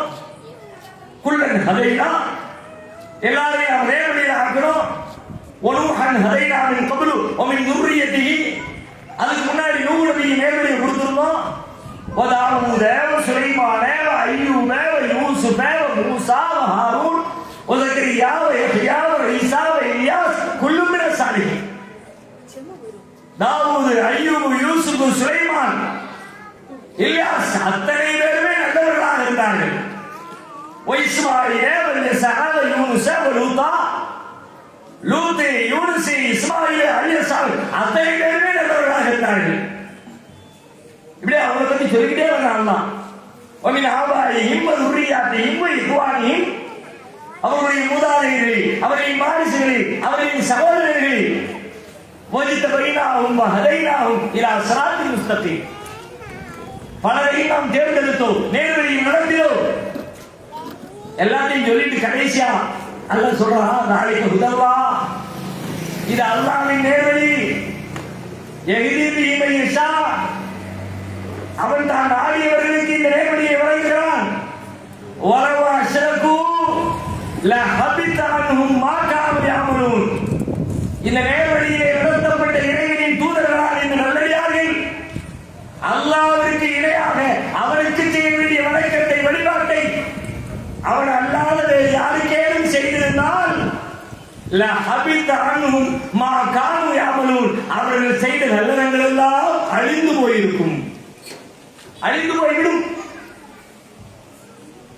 யாரு செஞ்ச நல்லறம்? இப்ராஹிம் அலைஹிஸ்ஸலாம், இஸ்மாயில் அலைஹிஸ்ஸலாம், இஸ்ஹாக் அலைஹிஸ்ஸலாம், யாக்கூப் அலைஹிஸ்ஸலாம், யூனுஸ் அலைஹிஸ்ஸலாம், லூத் அலைஹிஸ்ஸலாம், ஜக்கரியா அலைஹிஸ்ஸலாம், யஹ்யா அலைஹிஸ்ஸலாம், சுலைமான் அலைஹிஸ்ஸலாம், அய்யூப் அலைஹிஸ்ஸலாம். யார் இவர்கள்? நம்மை போன்ற சாதாரண மனிதர்களா? மனிதனின் அடிப்படையிலே நம்மை போன்றவர்கள். ஆனால் அல்லாஹ்வால் தேர்ந்தெடுக்கப்பட்ட இறை தூதர்கள், நேர்வழியிலே நின்றவர்கள், இறைவனின் அன்பிற்கு பாத்திரமானவர்கள், பல்வேறு சோதனைகளை கடந்தவர்கள், இறைவனின் மார்க்கத்தை நிலைநாட்டுவதற்காக தங்கள் உயிரை இந்த மார்க்கத்திற்காக அர்ப்பணித்தவர்கள். அப்படிப்பட்ட நல்லடியார்களை பட்டியலிட்டு விட்டு, நல்லடியாரா வாழ்க்கை முழுக்கவும் சூப்பர் தான், அவங்க தியாகத்துக்கு ஈடு கிடையாதுதான், அவங்க அறிவுக்கு இணை கிடையாதுதான், அவங்களுடைய செயலுக்கு நிகழ் கிடையாதுதான். அப்படிப்பட்ட ஆட்களாக இருந்தாலும் எனக்கு செய்ய வேண்டிய வணக்கத்தை வேற யாருக்காவது செஞ்சா அவங்க செஞ்ச எந்த நன்மையுமே அவங்களுக்கு பலனில்லை. உயிரே கொடுத்தாங்க, ஒண்ணு யூஸ் இல்லை. உயிரை கொடுக்கலாம்ப்பா, அதுக்கு முன்னாடி அல்லாஹ்வுக்கு இணையாக யாரையும் கற்பிக்காம இருந்திருக்கணும். உயிரை கொடுக்கிறது பெருசுதான், ஆனா அதை விட பெருசு அல்லாஹ்வுக்கு இணையாக யாரையும் ஆக்காம இருக்கிறது. தொழுகிறது பெருசு, ஆனா அந்த தொழுகையை விட பெருசு எது? அல்லாஹ்வுக்கு நிகராக யாரையும் கற்பனை செய்யாம இருக்கணும். நோன்பு வைக்கிறது பெருசு, ஆனா அதை விட பெருசு எது? அல்லாஹ்வுக்கு செய்கிற துஆவை அல்லாஹ்வுக்கு யாரையும் செய்யாம இருக்கணும். யாருக்கு சொல்றான்? உங்களை எங்களை போல சாதாரண மனிதர்களுக்கு அல்ல, அல்லாஹ்வால் தேர்ந்தெடுக்கப்பட்ட இறை தூதர்களுக்கு அவர்களின் நல்லரும் இறை கற்பித்தால் பயன் தராமல் போய்விடும் என்றால் எத்தனையோ நன்மைகளை செய்கிற முஸ்லிம் சொந்தங்களே, என் அருமை ஜமாத் பெரியவர்களே, தாய்மார்களே, சகோதரிகளே, நீங்கள் செய்கிற வழிபாடுகளை சிரிக்க வைக்கிறது. உங்களுடைய தான தர்மங்கள் எல்லாம் விழிகளை உயர்த்தி ஆச்சரியப்பட வைக்கிறது. எத்தனை தர்மங்கள்! உலகத்தில் வேறு எந்த சமுதாயமும் முஸ்லிம் சமுதாயம் செய்கிற தர்மத்தோடு வேறு யாரையும் ஒப்பிட முடியாது. நான் பெருமைக்கு சொல்றேன், யதார்த்த கடன் வரும். வேற கோயில்களில் போய் நீங்க பாத்தீங்கன்னா, திருப்பதி கோயில உண்டியல் இருந்தாங்க 50 கோடி 100 கோடி அப்படின்னு பணம் வரும், நகை வரும். வருஷத்துல ஒரு கேள்வி 100 கோடி 50 கோடிம்பாங்க. சராசரியாக வாராவாரம் தினந்தோறும் தர்மத்தை நீங்கள் கணக்கிட்டு பாருங்கள். நான் ரொம்ப சிம்பிளா ஒரு கணக்கு சொல்றேன். ஒவ்வொரு வாரமும் பள்ளிவாசலில் ஜும்மா தொழுகைக்கு பிறகு செய்யப்படுகிற தர்மத்தை எடுத்துக்கீங்க. சாதாரண ஜும்மா முடிஞ்சோட வாடி எழுதி கொடுக்க பார்ப்பாங்க. ஒவ்வொரு பள்ளிவாசல்களிலும் எவ்வளவு தர்மம், எவ்வளவு வசூல், ஒரு ஊர்ல எவ்வளவு, ஒரு பள்ளிவாசல் எத்தனை ஆயிரம், ஒரு கஷ்டப்பட்டு சம்பாதிச்சத ராவும் பகலும் வேர்வை சிந்தி மூட தூக்கி கறி வெட்டி வண்டி இருந்து தூங்காம கம்ப்யூட்டர் முன்னாடி உட்கார்ந்து சாப்பிட்டு பார்த்து அதை பண்ணி இதை பண்ணி வெளிநாட்டுல போய் ஒட்டகம் வச்சு மொத்த இந்தியாவில் ஒரு வார ஜும்மாவின் பொழுது ஜும்மா முடிஞ்ச உடனே வழங்கப்படுகிற அந்த தொகை மட்டுமே வாரம் எப்படியும் ஒரு 2-3 மில்லியன்களுக்கு மேல. இது சராசரியா இயல்பாக நடந்துட்டே இருக்கும். அதை தாண்டி ஊருக்கு ஒரு பிரதேசம் கட்டுறோம், மதரசா கட்டுறோம், அனாதை பிள்ளைகளுக்கு பாடம் கட்டி கொடுக்கிறோம், உதவி செய்ய வச்சுக்க 500, வச்சுக்க 1000, வச்சுக்க 2000, பள்ளியாசம் கட்டணும், பள்ளியாசம் கட்டி தரேன், இடத்தை வாங்கி தரேன், ஆம்புலன்ஸ் பண்ணி தரேன், பேரிடர் காலங்கள் சொல்லவே தேவையில்லை, அள்ளி கொடுக்குறோம். சென்னை பெருவெள்ளத்தில் ஒரு இடத்தில் என்ன அரசாங்கத்தின் சார்பில் எவ்வளவு கொடுத்தார்கள்? முஸ்லிம்களை உள்ளடக்கிய பேரியக்கம் அல்ல, பெருவாரியான முஸ்லிம்களால் புறக்கணிக்கப்பட்டு ஒரு கூட்டமாக இருந்து செயல்பட்டுக் கொண்டிருக்கிற ஒரு இயக்கம் களத்திலே இறங்கியது. பல கோடிகளை வசூலித்தது. பாதிக்கப்பட்டவர்களுக்கு ஒரு வீட்டுக்கு 10,000. அங்கு வந்து பெருவெள்ளத்தில் அங்கு சாக்கடை நிறைந்திருக்கிறது. அதை சுத்தம் செய்வதற்கு கன்னியாகுமரியிலிருந்து, நாகர்கோவிலிருந்து, கோட்டாரிலிருந்து படை வந்து அங்கே சேர்கிறது. தான் சொந்த காசை போட்டு தெருவா வசூலிச்சு எத்தனை கோடி கஜா புயல் வந்தது, எத்தனை லட்சங்கள். சின்ன சின்ன அமைப்புகள் தனித்தனியா உதிரியா எல்லாத்தையும் சேர்த்து சொல்லல. ஒரு சின்ன அமைப்பு எப்படி இது மாதிரி நூற்றுக்கணக்கான அமைப்பு முஸ்லிம்களிடத்தில் இருக்கிறார்கள். ஒவ்வொரு அமைப்பும் செய்கிறது. ஒவ்வொருத்தரும் கலந்துக்கு வரலாம். கொஞ்சமா இந்த தர்மம் சுபஹானல்லாஹ், பெயருக்கும் புகழுக்கும் சொந்தக்காரன் படைத்த இறைவன் மட்டுமே. ஆனால் அந்த இறைவனுடைய நன்மையை எதிர்பார்த்து தர்மங்களை அள்ளிக் கொடுங்கள், அல்லாஹ் உங்களுக்கு தருவான் என்கிற அல்லாஹ்வின் வாக்குறுதியை நம்பி வசூலுக்காக அறிவிப்பு செய்ய சொல்றாங்க. வசூல் சொன்ன உடனே கரெக்டான இடத்துல வாங்கி ஏறி விடாம செய்யுங்க. ஏன்னா உங்கள்கிட்ட வாங்கித்தான் இது மாதிரி காரியங்கள்லாம் நடத்த வேண்டியது இருக்கிறது. உங்க வாங்கி எடுத்துட்டு போங்க. அப்ப இந்த மாதிரியாக அள்ளி கொடுக்கிற தர்மங்களை செய்கிற சமுதாயம் பள்ளிவாசல்களுக்கும், ஆம்புலன்ஸ்களுக்கும், நற்பணிகளுக்கும், பாதிக்கப்பட்ட மக்களுக்கும், ஒரு பேரிடர் நடந்தவுடனே களத்திலே மக்களுக்கு கொண்டு போய் உதவிகளை செய்தவர்களை வாழ்வாதாரத்தை மேம்படுத்திக் கொள்வதற்கும் முஸ்லிம் சமுதாயம் செய்கிற தொகையை கணக்கிட்டு பார்த்தால் சுபஹானல்லாஹ், அல்லாஹ் பெரியவன். கண்டிப்பாக அதற்கு ஈடு இணை வேறு எந்த சமுதாயமும் இருக்கிறார்.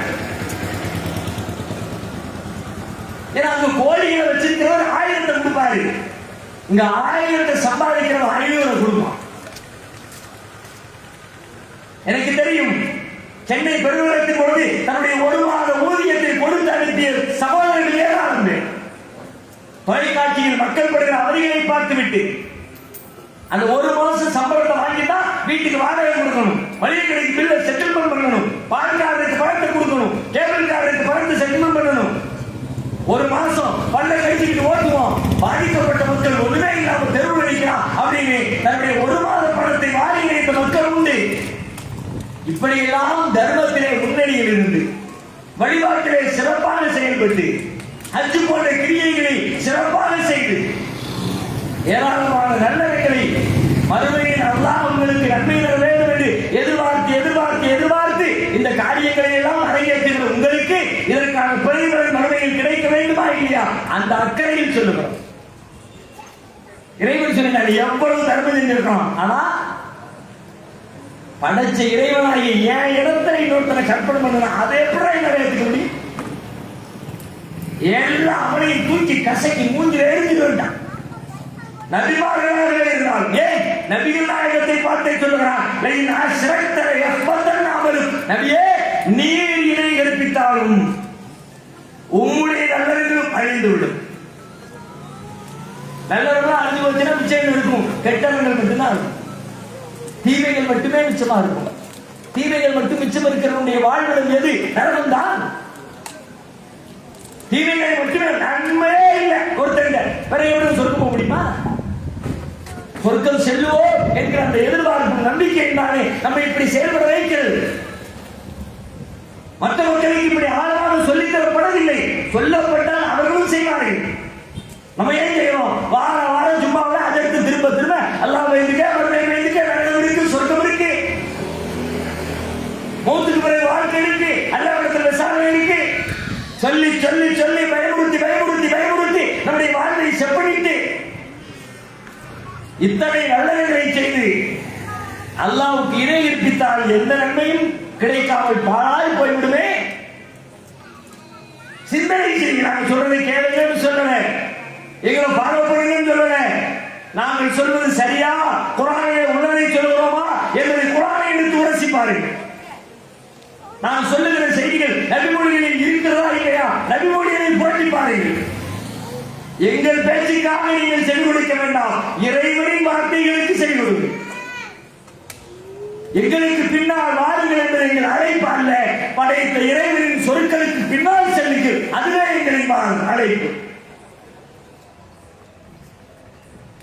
இவ்வளவு அவனுடைய இடத்துல இன்னொருத்தரும், என் இடத்துல இன்னொருத்தர் வச்சா நான் பொறுத்துக்க மாட்டேங்க. மனுஷன் எவ்வளவு பொறுத்துக்கிறது இல்ல. ஒரு கமிஷனர் உட்கார்ற சீட்ல ஒரு கான்ஸ்டபிள் உட்கார்ந்தா கமிஷனர் ஒத்துக்குவாரா? அவர் அதிகாரத்துக்கு ஒரு கையில் இருந்தா நான் யாரு நீ யாரு? இத்தனையும் பெரிய வித்தியாசமா இருக்கு. ஒரு சின்ன பதவியே வித்தியாசம். இவர் என்ன 2 வருஷம் சீனியர், அது ஒரு 2 டிகிரி கூட வாங்கியிருப்பாரு, அது 2 ஏதாவது ஒரு சிறந்த காரியங்களை செஞ்சு ப்ரமோஷன் வாங்கியிருப்பாரு, ஒரு 2 ஸ்டெப் முன்னாடி இருப்பார். அவர் சீட்ல கான்ஸ்டபிள் உட்கார்ந்தாரு, தாங்க முடியல, கொதிக்கிறாரு. கமிஷனர் சீட்டிலே கான்ஸ்டபிள் அமர்வதை கமிஷனரால் ஏற்றுக்கொள்ள முடியவில்லை. படைத்த இறைவனின் இடத்திலே அவனால் படைக்கப்பட்ட அற்பத்திலும் அற்பமான பொருளை கொண்டு போய் வைத்தால் படைத்த இறைவன் பொறுத்துக் கொள்வாரா? இறந்தவர்களின் பெயரால் கட்டப்பட்டிருக்கிற நெடுங்காட்டில் அதுதான் நடக்கிறது. அதை மையப்படுத்தி எத்தனை விழாக்கள், எத்தனை வழிபாடுகள், எத்தனை ஊர்வலங்கள். யானையிலே கொடியேற்றி யானை ஊர்வலம் நிறைய ஊர்களில் ஒழிஞ்சு போச்சு. ஆவின் கோட்டாக வச்சு இருக்கு. யானை வழிபாடு எங்கிருந்து வந்தது? யாரும் கட்டீர்கள்? யானை என்பது இஸ்லாத்தை வழிபாட்டுக்குரிய ஒரு மிருகமா? அது முஸ்லீம் அல்லாத வழிபாட்டுக்குரிய, வணங்குவார்கள், தொட்டு கும்பிடுவார்கள். யானையின் சாணத்தை மிதிப்பதை புனிதம் என்பார்கள். யானை முகத்தோடு என்று தன் கடவுளின் பாடலை வைத்து துதிவார்கள். யானை முகம் கொண்டவர் என்று விநாயகரை புகழ்ந்து பாடுவார்கள், வடிவமைப்பார்கள். அந்த சிலைகளுக்கு வழிபாடுகளை செய்வார்கள். அது அவர்களின் வழிபாடு. உங்களுக்கு யானைக்கு என்ன சம்பந்தம்? காரி துப்புது அவங்க எப்படி வாங்கிட்டு வராங்க, அது மாதிரி இவனும் வாங்கிட்டு வராங்க. பிள்ளை ஒன்றை நீட்டுதான். அது காரி துப்புது கூட சொல்ல முடியாது. காரி துப்புதான் வாயிலிருந்து வரணும், அது மூக்கில இருந்து சரிய சின்னது புஷ்னு தண்ணி அடிக்குதுல, எங்கிருந்து அடிக்கு? நம்ம மேல வாயில வச்சிருக்க தண்ணியை பக்கெட்ல ஜக்கில மோந்தா ஊத்துது, மூக்கால ஒரு ஊறி, மூக்க வச்சு ஒரு அடி, சளிய அள்ளி தெரிக்குது. அதை போய் தலையை வாங்கிட்டு அதுக்கு 50 ரூபாய் காணிக்க. நல்லதை யானைக்கு வச்சா இத மனுஷனுக்கு வச்சிருக்காங்க. எவ்வளவு பெரிய பிசினஸ் பாருங்க. சளி பிடிச்சவங்க பெரிய கோடி சொல்லலாம். சளிக்கு ஹாஸ்பிட்டல் தான் போக மாட்டான். நிக்கணும் சாம சளி இருக்கணும். சளி வர்றதுக்கு என்ன செய்யணும்? ஐஸ்கிரீம் தான் வருமா? திரும்பி நல்ல கூடாத நேரத்துல மூக்கு அடைச்சிக்கிட்டு தோண்டத்தோட வருமா? வரட்டும், வர வர பணம்டா.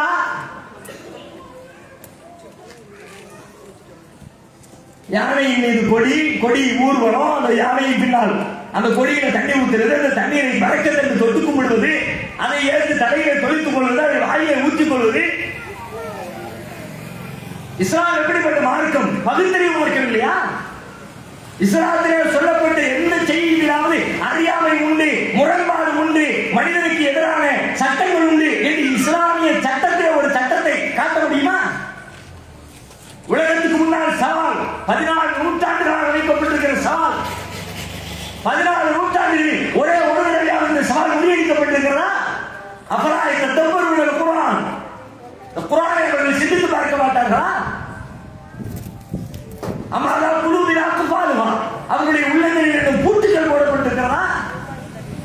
முரண்பாடு கிடையாது, தப்பு கிடையாது, பிழை கிடையாது. லா யர்தில் பாத்திலு மின் பைனி யதைஹி வலா மின் கல்ஃபி.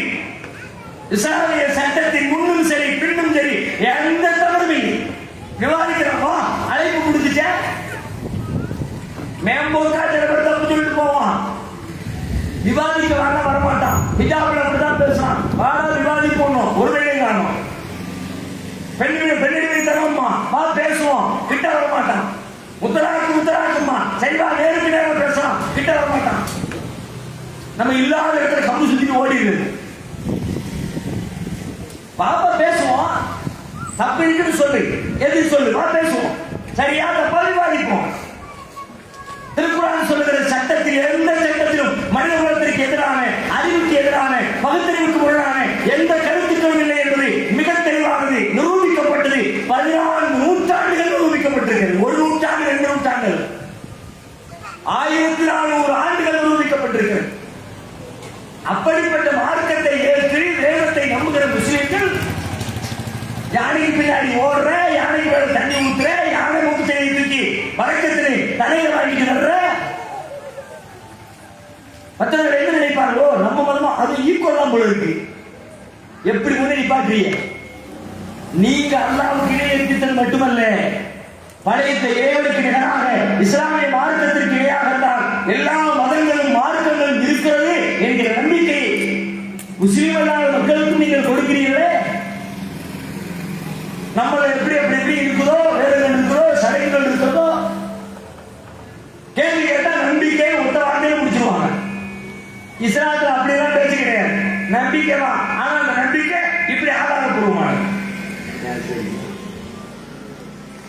அந்த நம்பிக்கை இப்படி பயன்படக்கூடியது அப்படின்னு நம்ம நிரூபிக்க முடியும். அப்படிப்பட்ட மார்க்கத்தில் இந்த நம்பிக்கையை நீங்க நிரூபிக்க பார்ப்போம். யானை வந்தால், யானை மேல் கொடியேற்றினால், யானைகள் தண்ணீர் வாங்கி மூஞ்சிலே தெளித்துக் கொண்டால், அறிவுபூர்வமாக சிந்திக்கிறவன் இந்த மார்க்கத்தை எடுக்க மாட்டானா? இறந்தவரின் இடத்திலே அடக்கத்தலத்திலே கட்டிடம் எழுப்பி வைத்தால் இப்படி வழிபாடுகள் வந்து சேரும் என்கிற காரணத்தினால்தானே நபிகள் நாயகம் ஸல்லல்லாஹு அலைஹி வஸல்லம் அவர்கள் அடக்கத்தலத்தின் மீது கட்டிடம் எழுப்புவதற்கு தடை செய்தார்கள்.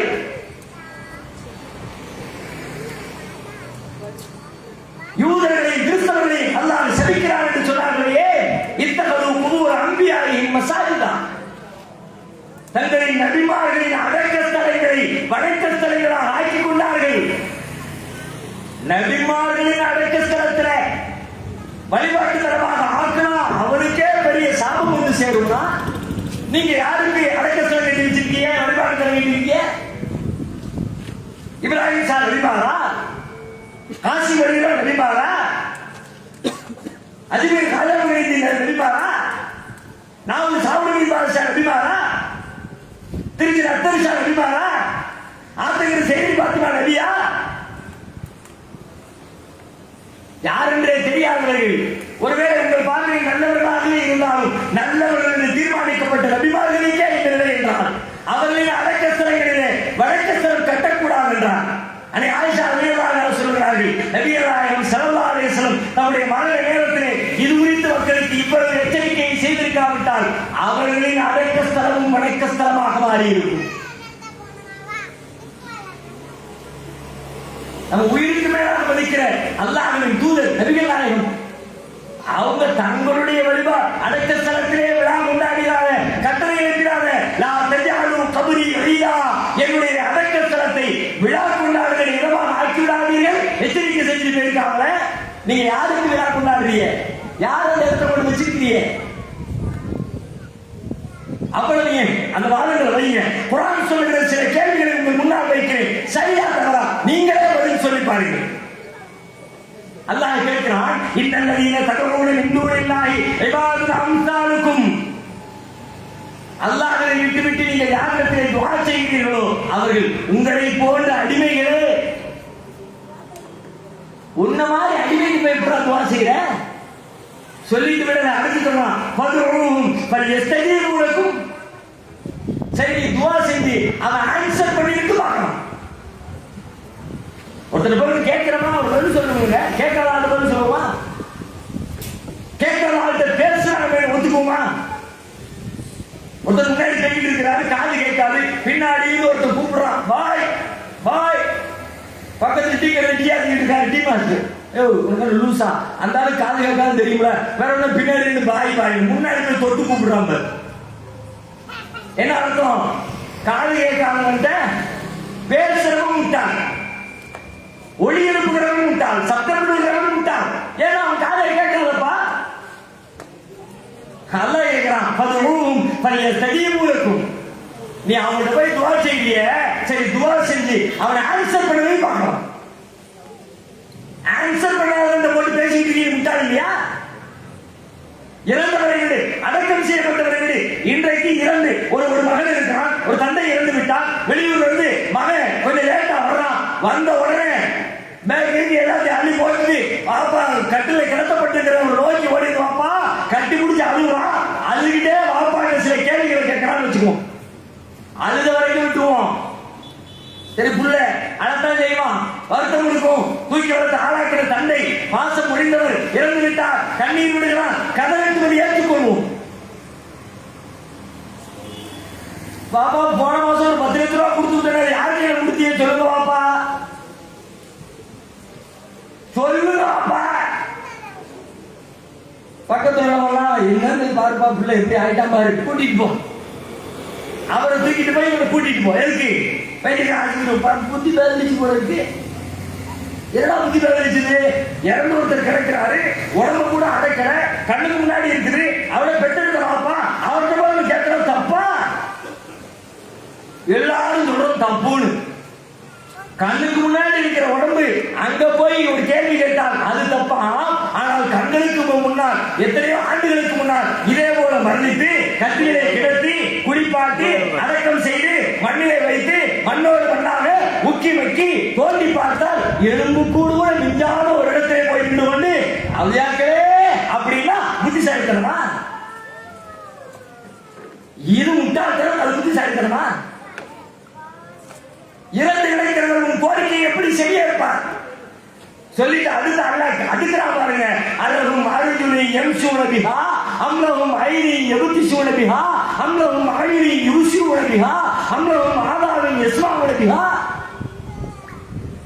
அல்லஹும் அர்ஜுலி யம்ஷூன பிஹா. யாரை அழைத்து துஆ செய்கிறீர்கள்? அவர்களுக்கு நடக்கின்ற கால்கள் இருக்கின்றனவா, பிடிக்கின்ற கரங்கள் இருக்கின்றனவா, பார்க்கின்ற கண்கள் இருக்கின்றனவா, கேட்கின்ற செவிகள் இருக்கின்றனவா?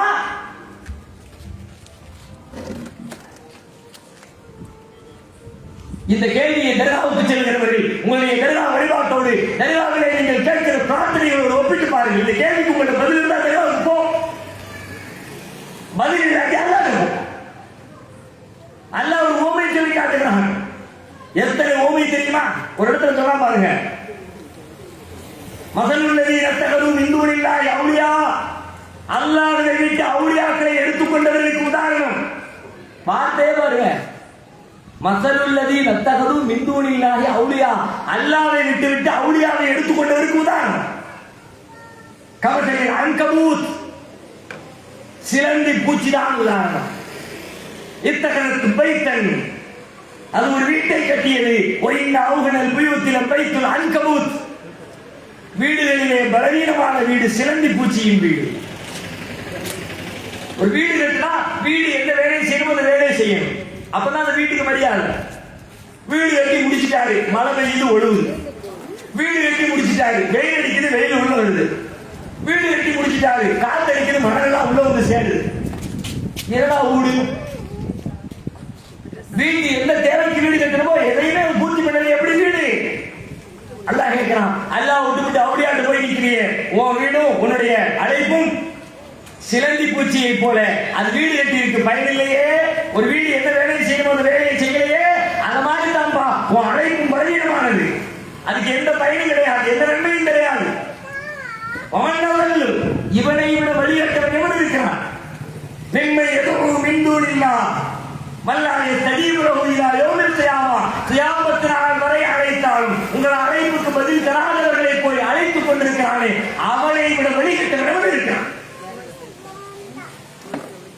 நீங்க கியாமத்து நாள் வரை கூட்டால் பதில் வருமா? தர்காவுல வராது.